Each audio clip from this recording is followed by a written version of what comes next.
तुम्ही बाहेरील व्यक्ती किंवा घटनेत अटकले होते. आता तिथून तुमचे लक्ष स्वतःकडे वळवा. ती व्यक्ती गेली, ती घटना गेली, त्यांना जाऊ द्या. आता तुम्ही त्यांच्यासोबत काहीही करू शकत नाही.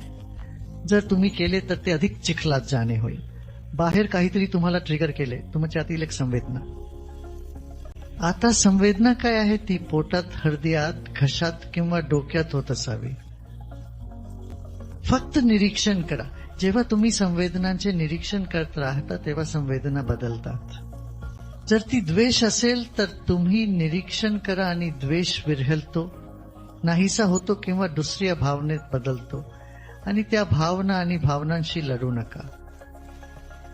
त्यांना स्वीकारा. तुम्हाला दिसेल की त्या सगळल्या जातील. तुम्ही त्या संवेदनांना घाबरताय.